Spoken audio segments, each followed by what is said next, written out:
What's up, my friend? Abby here, and welcome back to Writer's Life Wednesdays. Today we're talking about outlining the middle act of a story, which for a lot of writers is the hardest part of a story. Because we're past the beginning, and we know how it ends, but how do we get there while keeping the readers engaged? And also, how do we throw in an irresistible plot twist while we're at it? That's what today's video is all about. As you might know, this month we're talking all about outlining a riveting novel, and if you haven't seen the first 2 videos in this series already, check those out right here or in the description box below. I'll leave the links there.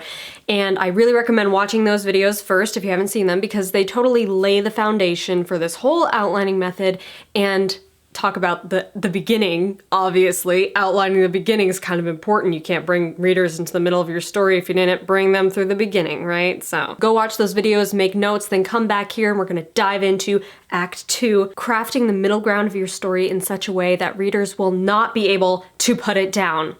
Because we all want people to lose sleep over our book, right? Oh yeah.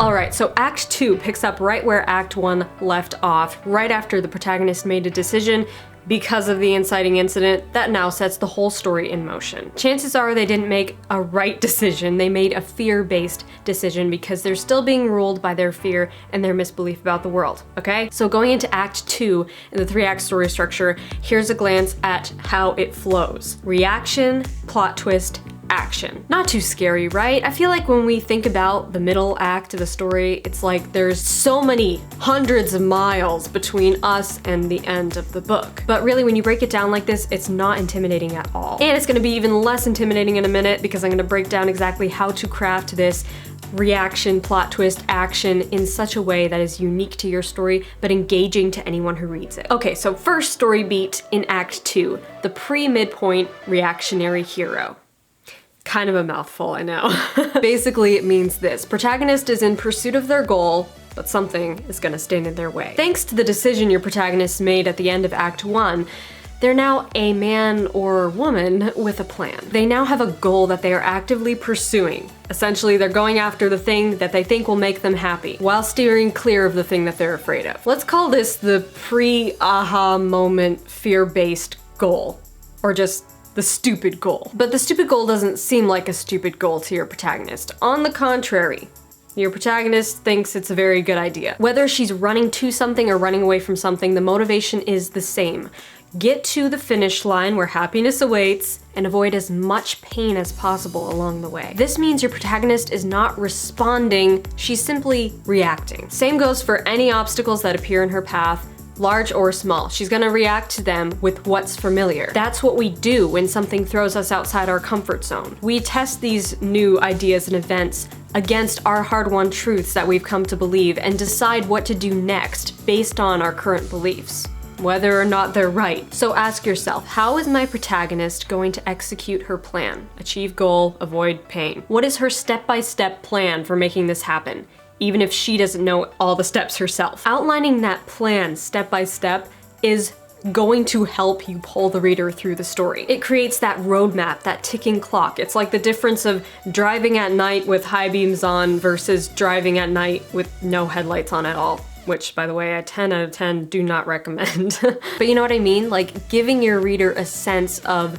see where this is going actually makes them more interested to keep reading. Otherwise, it's like wandering around in the dark. There's no goal, no plan, no roadmap. How can you be interested in what's ahead if you have no freaking clue what's ahead? Exactly. So give your protagonist a plan, even if it's a stupid one, especially if it's a stupid one. Now, as you reach the midpoint of your story, it's time for the plot twist, or as I prefer to call it, the game-changing midpoint. Don't panic. This doesn't have to be some crazy twist of fate that nobody saw coming, okay? If it is, cool, that's great, that's awesome. But if you're writing something like contemporary fiction, it's kind of hard to get like super dramatic with your plot twist or midpoint. I mean, how do you write some big crazy plot twist when there's like nothing remotely twisty going on in your story? I write a lot of contemporary, so I'm very familiar with making plot twists happen in a story that's really not conducive to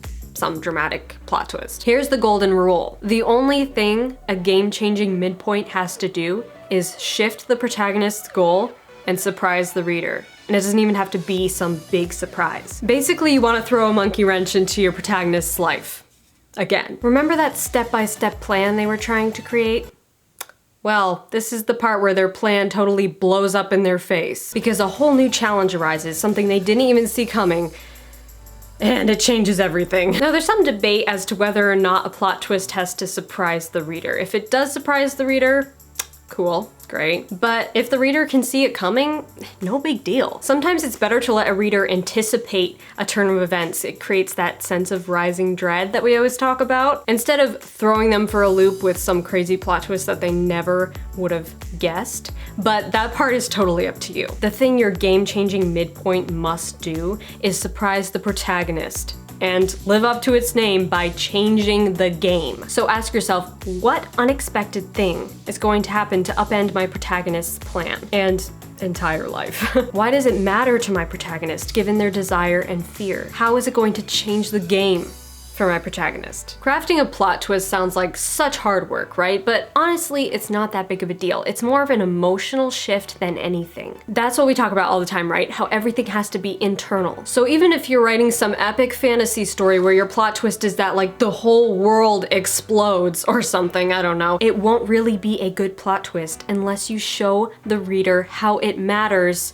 to the characters. Like I said, I write a lot of YA contemporary, most of it's like romance genre, and one of my go-to plot twists is when my two characters, love interests, start to realize that they're in love with each other. It seems like such a small thing, but really it's a big deal for the characters. It's unexpected, it changes the game, and it has a specific meaning to the characters based on their desires and fears. So after the plot twist, it's time for the third movement in the second act, the post-midpoint action hero. In other words, thanks to the game-changing midpoint, the protagonist now has to switch gears when it comes to their goal. Hence the game-changing part. This is part of the secret to pulling readers through the middle act of your book, presenting new obstacles for your protagonist to overcome, which pulls them closer and closer to their darkest, lowest, most horrible moment of their lives. That's not gonna happen till Act 3, so don't get too excited. First, we have to figure out how your character is going to handle the plot twist. It's sort of like another inciting incident, shoving them further outside their comfort zone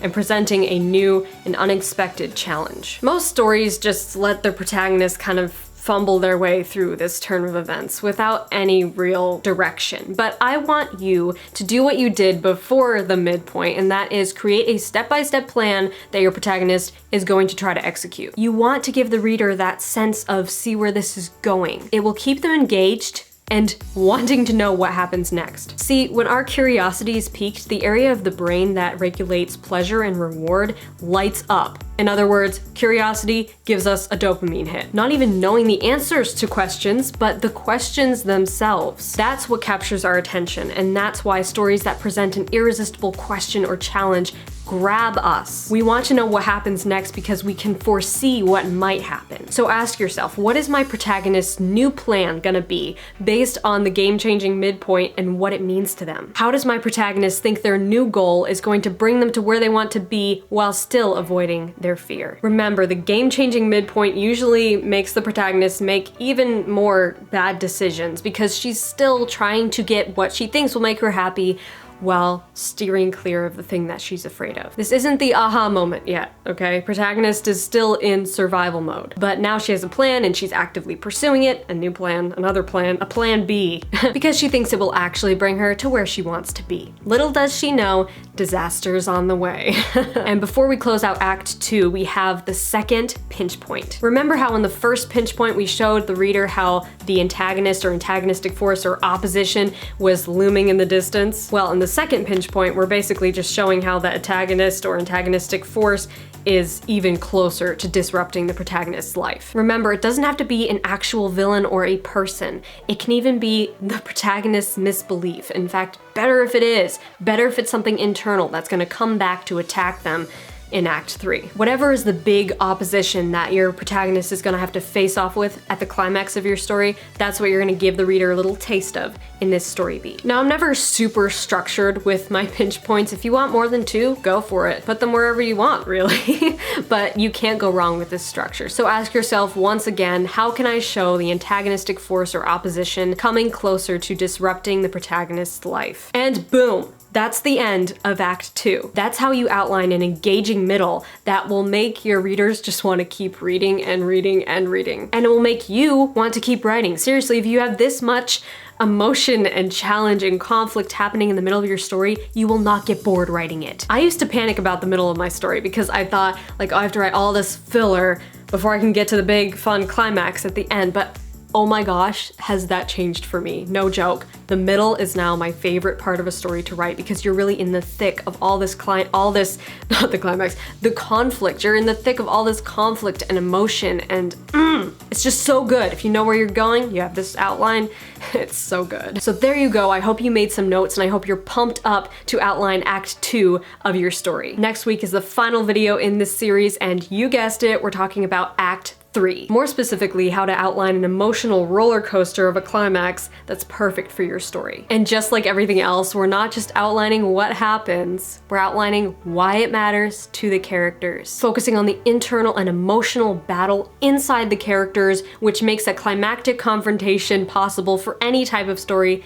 even cute fluffy rom-coms. So make sure you're subscribed to this channel so that you don't miss next week's video where this whole thing will come full circle and you will learn how to outline the perfect gripping climax for your story. Smash that like button if you like this video. Also comment below and tell me, how do you like this series so far? Are you excited to outline the climax of your story? Did you just outline the middle of your story? And are you feeling better about the middle of your story now? Is it like, this is gonna be good. Also, I've been seeing some of you guys commenting and saying that you're using this outlining method to outline your novel for Camp Nano next month, and that made me so happy. Like, you have no idea how much that made my day. You rock, you're awesome. Thank you for being here. Until next week, my friend, rock on. Remember all